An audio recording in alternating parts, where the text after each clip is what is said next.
eu vim falar sobre uma coisa que nos acompanha desde que nós nascemos. O que nos acompanha desde que nós nascemos? A dor. Eu hoje queria falar um pouco e refletir com vocês sobre a dor. O porquê sofremos. E como falei que eu me ocupo bastante parte do meu tempo de estudo doutrinário em compreender como a gente pode trazer as reflexões dos filósofos e pensadores modernos para agora, para fazer com cruzar ele com a doutrina espírita e trazê-los para agora, eu comecei a fazer uma reflexão recentemente e por meio dessa reflexão eu escrevi um texto que foi publicado ontem no blog da Intelitera, que se chama O Problema da Dor e a Antifragilidade do Espírito. Depois vocês procuram o texto que a gente vai falar um pouco sobre ele hoje, mas é uma reflexão sobre esse momento que todos nós sentimos e que a gente sempre espera que não vá sentir, mas que sabemos que ela sempre faz parte do nosso dia. Ou nós estamos tendo alegrias, ou nós estamos tendo dores. Via de regra, quando as pessoas chegam à casa espírita, elas chegam por dois grandes motivos. O primeiro deles é pela dor, e a maioria é pela dor, pelo sofrimento, e é por isso que as pessoas procuram a doutrina espírita, e em especial por isso que as pessoas com um pouco mais de idade procuram a doutrina espírita também, porque depois as coisas vão ficando um pouco mais complexas na medida em que a idade avança, e Leon Denis fala sobre isso no livro O Problema do Ser, do Destino e da Dor. Leon Denis fala bastante sobre isso na parte da dor, que é lá no final do livro. Que quanto mais o tempo passa, mais fica complexa a nossa relação com a dor. A outra coisa que faz com que nós cheguemos à casa espírita é a curiosidade. É a vontade de compreender a espiritualidade, que no caso foi o meu caso lá quando eu era ainda adolescente. Tinha sofrimento, a gente acha que sofre quando é adolescente, mas depois a gente entende que não é bem isso, né? Não que não existe um grau de sofrimento, porque o sofrimento ele é a forma como nós encaramos a dor. E o sofrimento ele pode existir, a dor existe, o sofrimento não é opcional, mas o sofrimento é uma leitura que nós fazemos da dor. Então, ou a gente chega pela dor, ou chega pela curiosidade, ou pelo interesse na doutrina espírita. Infelizmente, hoje em dia, ou felizmente, isso é uma questão de perspectiva também, quando nós estamos sentindo dores, quando nós estamos angustiados, quando nós estamos passando por problemas, hoje existem 1000 possibilidades de resolver esse problema. Um deles é o Rivotril, né? Que o Brasil, por sinal, tem um consumo altíssimo desse tipo de remédio, porque as pessoas estão extremamente angustiadas. Não é à toa que o Brasil é o recordista mundial em ansiedade. Aqui no Brasil, nós temos o maior número de pessoas que sofrem de transtornos de ansiedade no mundo. Então, tem a ver com esses remédios estarem bombando nas farmácias. Os outros são os gurus. Por toda parte, não importa o que você está sentindo, que tipo de desajuste, que tipo de dúvida, que coisa que você está passando, você vai entrar na rede social e você vai encontrar um guru, um coaching, um pensador, alguém que vai dar um conselho do que você tem que fazer, 5 dicas para ser feliz, 5 dicas para deixar de ser infeliz, 5 dicas para você parar de chorar, para você... tem todo tipo de fórmula para você poder mudar a sua vida. Então, de alguma forma, a pessoa que está desesperada em algum lugar, ao invés de ela pensar na espiritualidade, ela pode ser impactada por qualquer conteúdo e ela decidir seguir algum tipo de conselho, algum tipo de encaminhamento e acreditando que se fizer 3 ou 4 coisas e focar no resultado e resolver o problema financeiro, ela vai ser feliz. E é uma realidade que a casa espírita hoje, que a espiritualidade, que inclusive as igrejas também estão enfrentando. Então, para cada dor hoje tem um antídoto. hoje em dia, usando o mundo digital, se a gente se apropriar um pouco dos termos de marketing e falando no mundo digital, quando a gente pensa que se a gente for esperar que as pessoas hoje cheguem na casa espírita por conta própria, porque sentiram a dor, porque estão curiosas, elas vão a cada dia diminuir. Vai diminuir o número de pessoas que vão chegar na casa espírita, porque as pessoas vão estar sanando com paliativos sobre espiritualidade, sobre condução de vida, ou sobre qualquer um conteúdo que estão disponíveis na internet.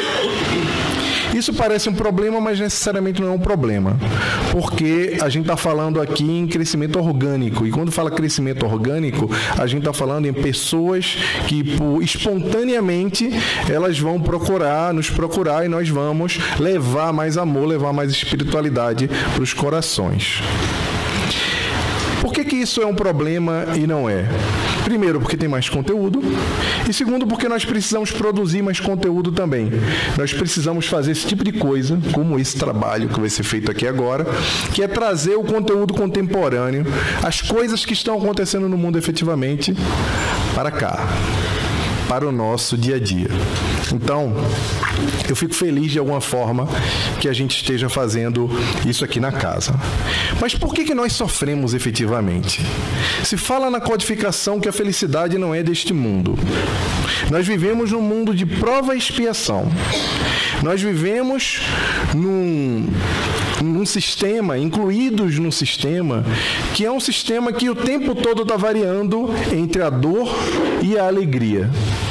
Mas nós não nos acostumamos com isso. Leon Denis fala, e eu vou pedir licença a vocês para ler o que ele fala aqui no Problema do Ser, do Destino e da Dor. Ele fala o seguinte: se desde as primeiras estadas na Terra a alma vivesse livre dos males, ficaria inerte, passiva, ignorante das coisas profundas e das forças morais que nela jazem. Nesse ensinamento, Leon Denis nada mais quer nos trazer a reflexão que por meio da dor, por meio do desconforto, é que nós começamos a transformar a sociedade, por exemplo. Tanto a sociedade na construção de como nós nos ligamos em família, de como nós construímos comunidades agrícolas, como também por meio da dor que nós aprendemos a não repetir os nossos erros.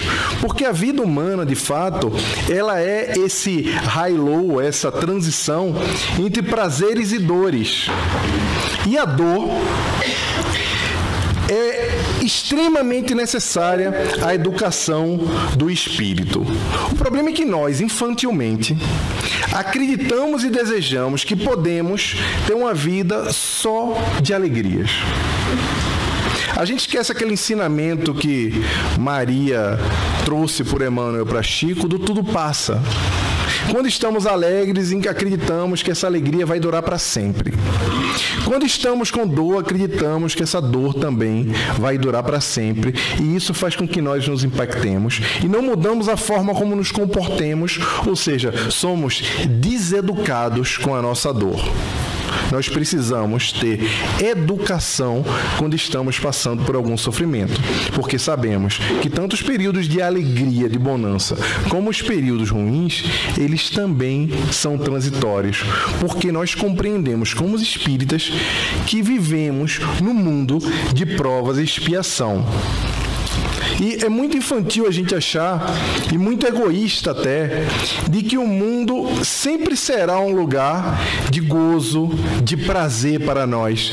E que nós nunca vamos nos defrontar com situações que vão nos desafiar. Isso não é só porque somos um mundo de provas e expiações. É porque também, nesse processo educativo da dor e do sofrimento, todos nós precisamos passar por essas transformações. Todos nós precisamos passar pelo exercício do sofrimento para deixarmos de ser criaturas frágeis. Será que somos criaturas frágeis? O ser humano em si é frágil?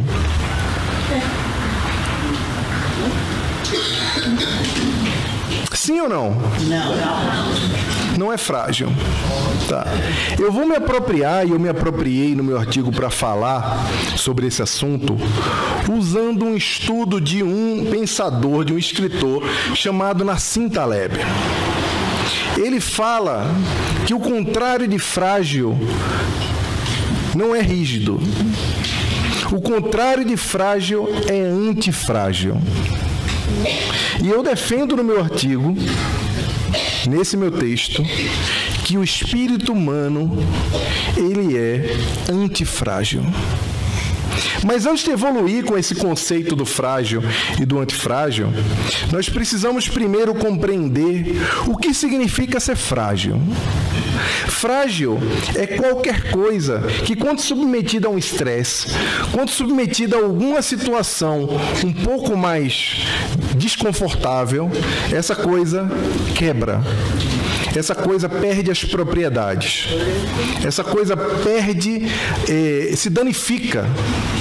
E o que é o rígido?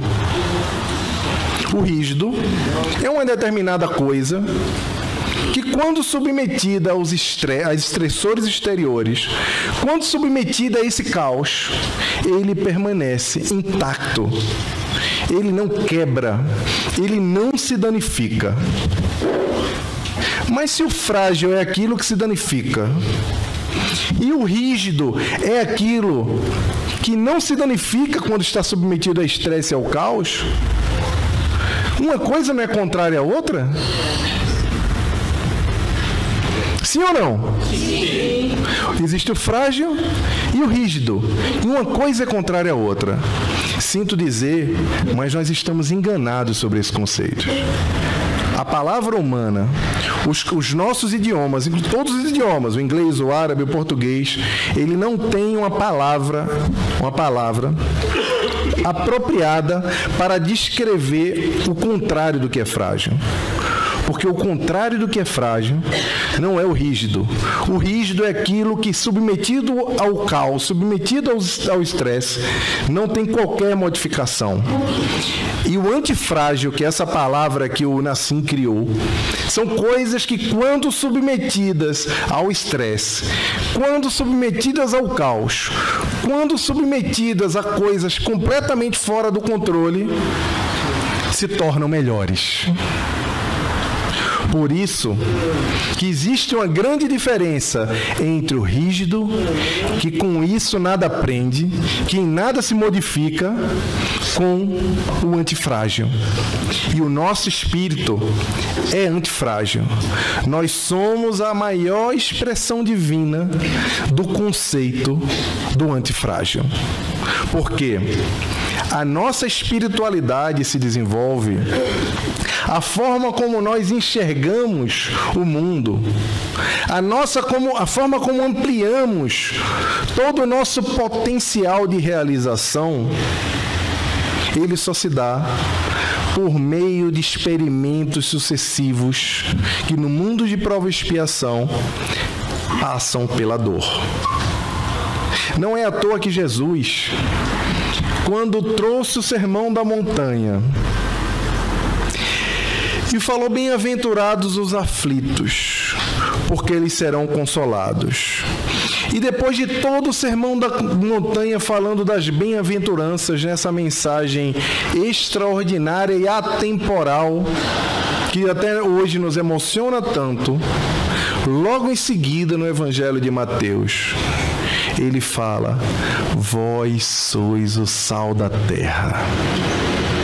E no próximo versículo: vós sois a luz do mundo. Não é à toa que, depois que Jesus nos fala que somos bem-aventurados porque estamos sofrendo e somos injustiçados, porque o sofrimento ele não é só na pele, não.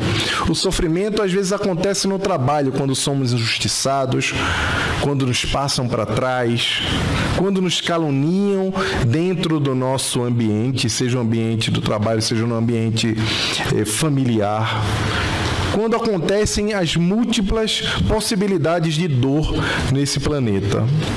Só que o nosso sofrimento, toda essa nossa educação do processo evolutivo, acontece para que possamos exercer e desenvolver, sermos co-criadores da nossa natureza divina. Quando o próprio Jesus nos falava, vós sois deuses.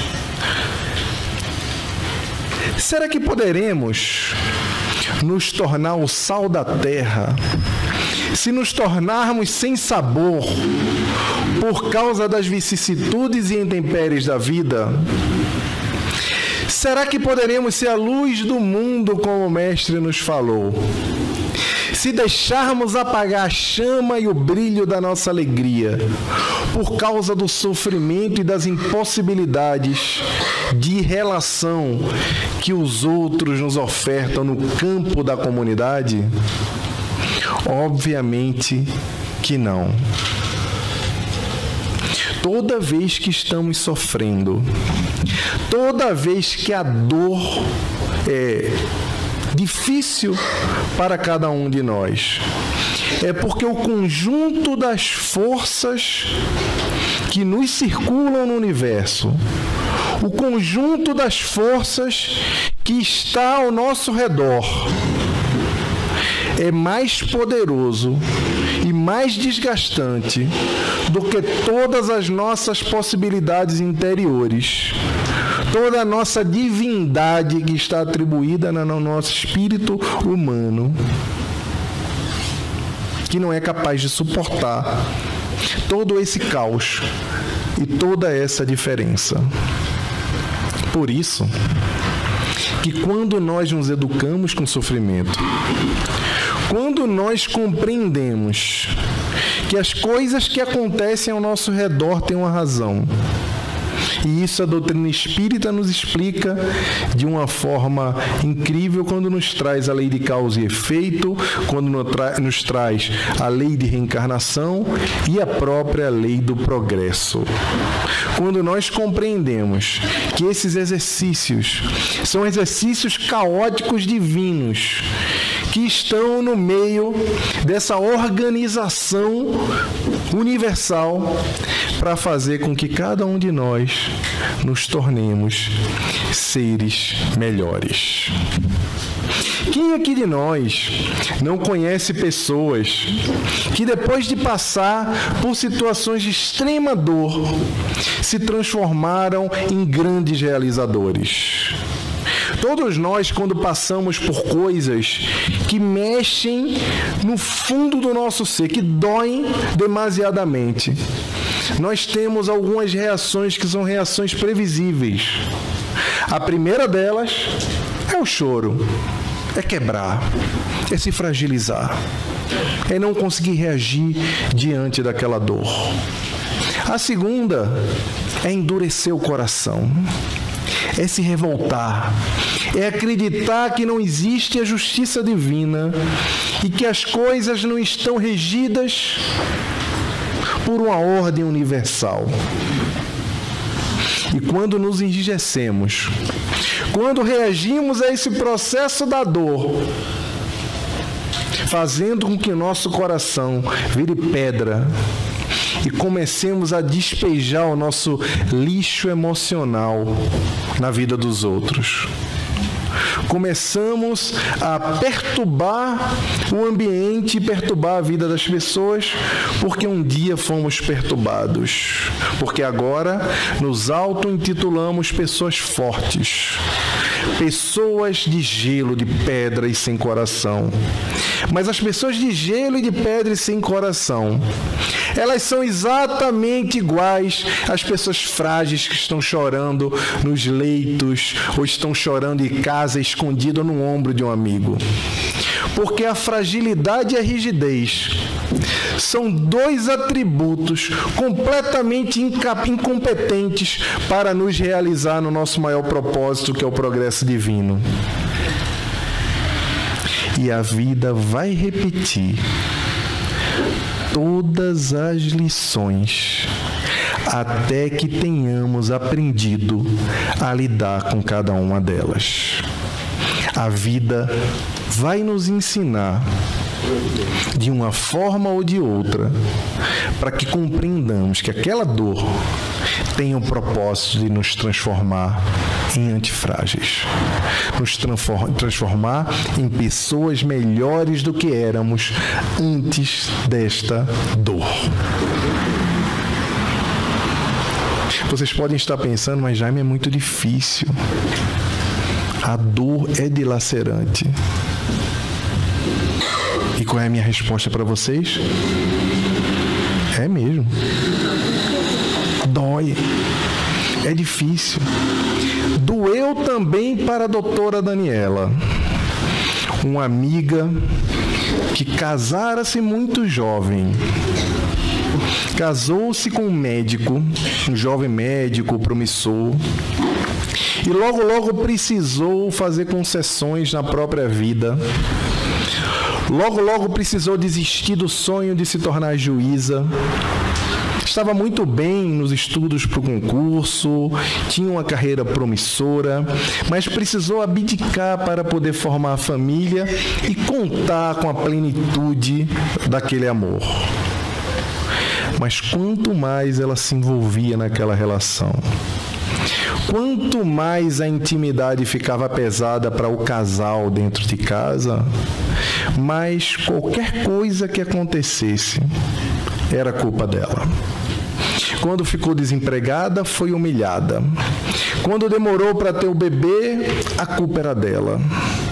Qualquer coisa que acontecia em casa, ela era sempre desmerecida.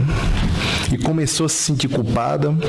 Quanto mais era culpada, quanto mais era julgada pelo seu cônjuge, mais se esforçava para poder mostrar que tinha valor. Uma mulher bonita, inteligente, educada, com potencial maravilhoso, mas começou aos poucos a acreditar que não era ninguém, que não era digna de amor. E quanto mais era humilhada, quanto mais era excluída, mais se esforçava por dar pequenos presentes, pequenos agrados para o marido, para que o marido passasse a amá-la. E um dia era a comida que ele mais gostava. No outro dia era a roupa que ele mais gostava, que ela ficava esperando ele chegar do trabalho e muitas vezes ele nem notava. Ele não estava preocupado com isso. Estava mais preocupado em viver e governar um mundo que parecia girar ao redor dele próprio. E assim foram se arrastando-se anos, sendo acusada de frágil. Sofria de enxaqueca e quando estava encolhida no sofá, ouvia gritos: levanta daí, deixa de frescura. Qualquer coisa era motivo de crítica. No meio da conversa, no meio das rodas sociais, quando vinha dar uma opinião sobre qualquer coisa, era humilhada pelo próprio marido. Quando, obviamente, depois de alguns anos, conseguiu compreender que estava numa relação abusiva. Conseguiu compreender que vivia sob dependência emocional. E conseguiu, por meio da ajuda de psicoterapeutas, se libertar daquela relação. Mas não foi fácil. Sofreu muito. Pensou em voltar. Pensou em reconstruir. Tinha filhos. E não conseguia se recuperar mais. E continuava sendo humilhada na separação. E perdeu tudo que tinha na separação porque inventou de abrir mão e depois, quando viu, descobriu que tinha sido enrolada e traída.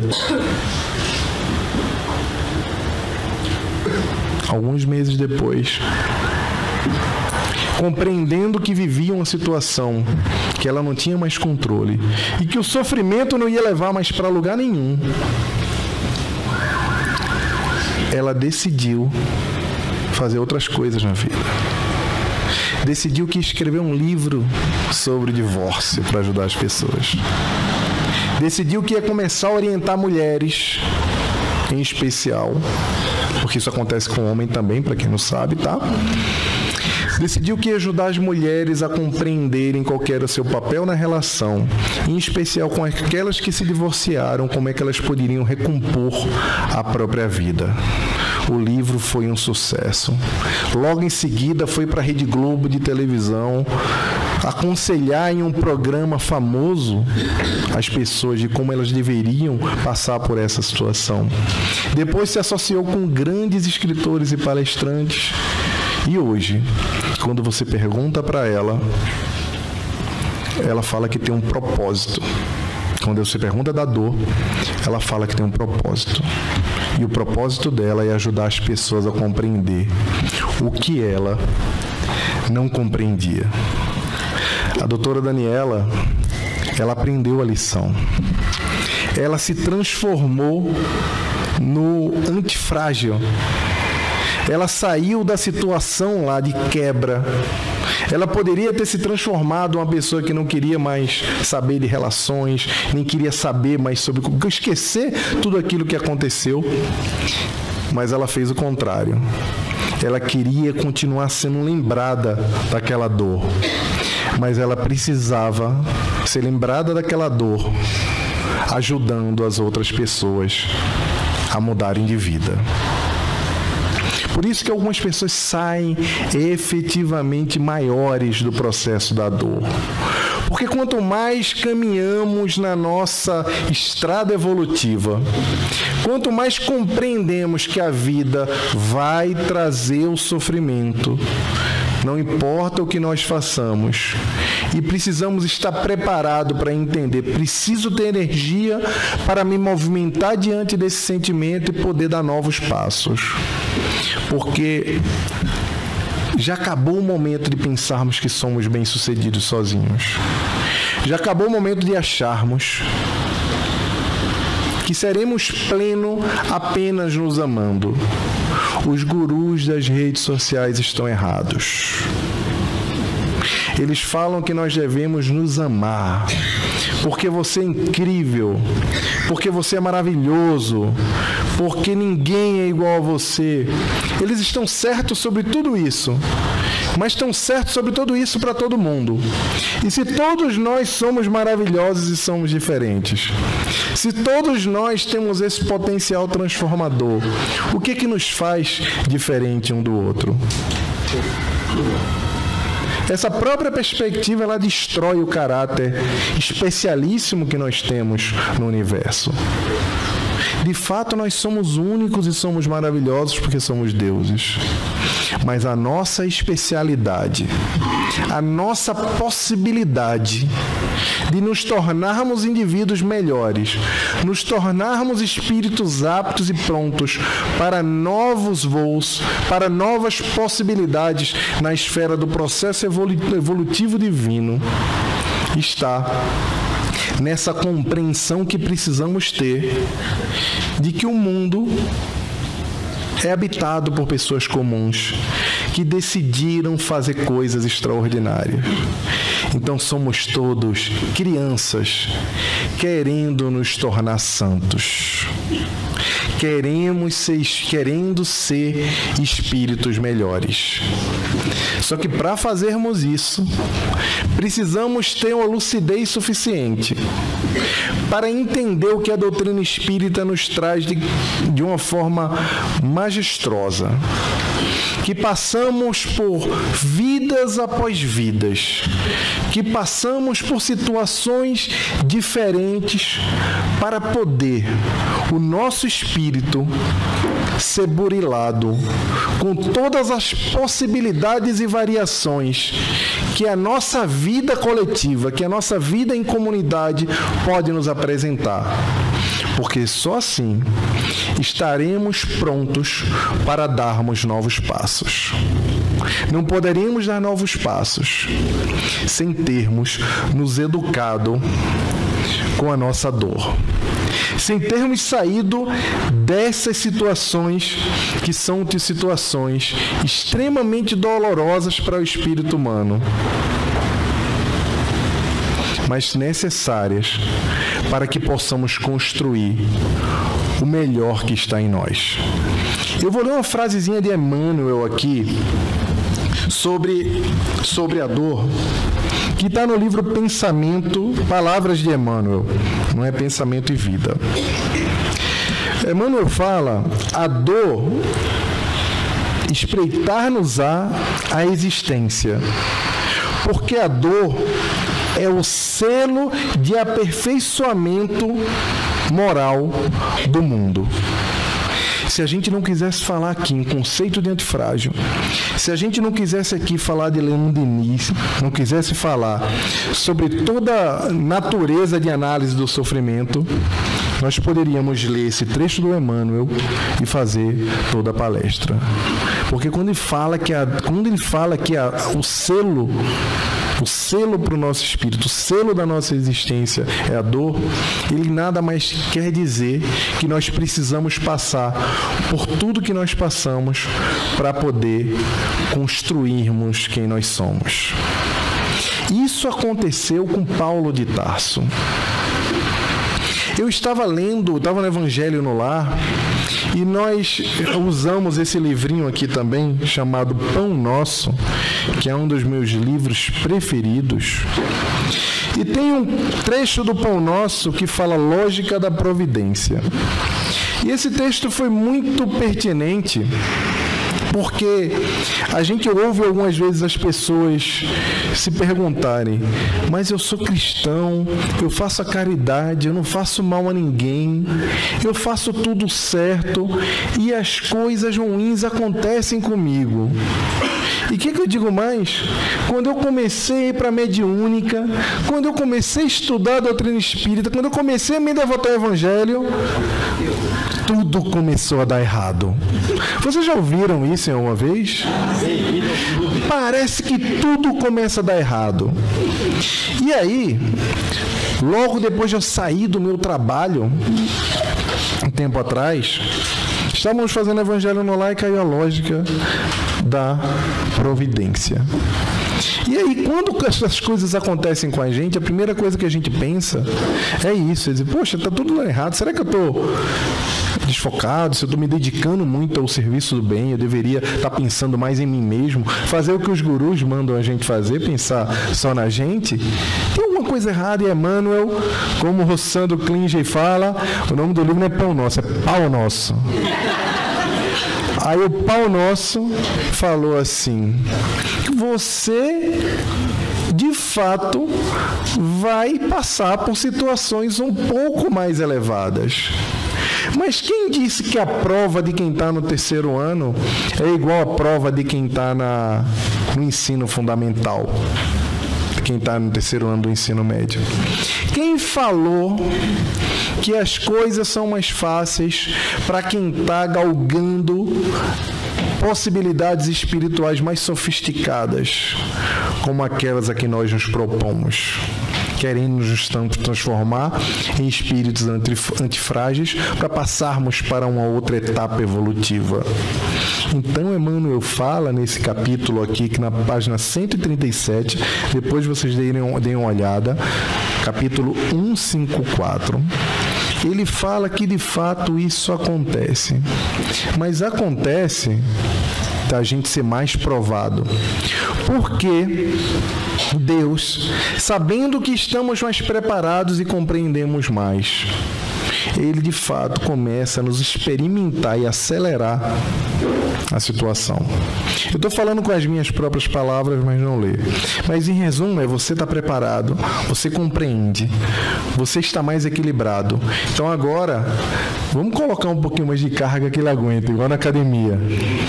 Coloca a carga que ele aguenta. Em resumo, é isso. E o que a gente viu na vida de Paulo foi exatamente isso. Paulo, quando estava a caminho de Damasco, e ele teve a visão do Cristo, o Cristo perseguido por ele, estava a caminho de Damasco para aniquilar, prender e matar os cristãos daquele início do cristianismo, Ananias e os seus parceiros. Quando ele estava indo prender as pessoas cristãs em Damasco, Cristo apareceu para ele. E quando Cristo apareceu, convocando-o ao serviço, ele ficou tão impactado com aquela visão e ao mesmo tempo se colocou de joelhos e automaticamente decidiu que ia se dedicar, ia transformar a vida dele para se dedicar ao Cristo. O resto da história, a maioria de nós já sabemos. Depois desse movimento, foi só penúria. Foi só dificuldade. Foi para a casa do pai, foi deserdado e foi jogado para o lado. Se escondeu no deserto, na floresta, precisou lutar contra os próprios irmãos, os próprios cristãos primitivos que estavam ali, que não tinham compreendido tão bem a palavra do Cristo como ele, como o grande antagonista do Cristo conseguiu compreender, e ainda no final foi crucificado como Jesus e falou que não merecia aquela condição de ser crucificado igual Cristo e pediu para que colocassem a cruz de cabeça para baixo para poder, porque ele não era digno de morrer como Cristo morreu. Toda a vida dele foi uma vida de provação. Se Jesus, que diante de todos os sacrifícios que ele fez por nós, ainda assim, ele preferiu, sendo poderoso como o ser mais poderoso que já viveu aqui na terra, ele preferiu morrer do que matar. Se entregou para poder dar o exemplo de amor e depois nos mostrar e nos dar a maior prova, a coisa mais importante que Jesus nos fez, que foi a comprovação da vida após a morte. Paulo de Tarso, depois de se converter e virou grande apóstolo do cristianismo, aquele que muito provavelmente, se não fosse a existência, nós demoraríamos talvez centenas de anos para descobrirmos a mensagem do Cristo como a mensagem nos chegou, que foi por meio da carta de Paulo, foi por conta das viagens dele que nós conseguimos fazer com que o cristianismo se disseminasse e nós estivéssemos aqui falando no Cristo hoje, 2000 anos depois. Se para eles foi difícil, se para esses grandes missionários espíritos que vieram aqui na Terra para mudar o mundo, para fazer com que o coletivo desse outros saltos, a vida foi um pouco mais difícil, imagine para nós que somos seres comuns. Mas não devemos nos preocupar com as grandes transformações globais, com os grandes planos que parecem apavorar toda a sociedade no momento, porque infinitamente superior ao plano dos homens é o plano do Cristo, é o plano divino. Se nós fizermos a transformação dentro de nós, começando antes da caridade, porque às vezes entendemos que temos que fazer a caridade, ajudar o outro, dar esmola, auxiliar, e esquecemos a coisa mais importante que tem que ser feita, que é a reforma íntima. Porque não adianta você doar e você não está fazendo nada para construir um homem melhor, uma mulher melhor dentro de você, dominando, compreendendo as suas sombras, convivendo com a dor de uma forma completamente diferente. Então, além do movimento da mão, nós precisamos também fazer um movimento do pensamento e da vontade. E só por meio da vontade, como disse Emmanuel, nós seremos capazes de dominar todos os mecanismos que estão na nossa mente, nos nossos pensamentos, fazendo com que as nossas emoções e a nossa razão possam entrar numa sintonia tão poderosa e nos facilitar a compreensão de cada mecanismo da dor que é proporcionado para cada um de nós. Então, meus irmãos, a mensagem de hoje é uma mensagem muito simples. E eu poderia levantar daquela cadeira e vir para aqui e falar só uma frase e já estaria contemplado para todos nós. Bem-aventurados os aflitos, porque eles serão consolados.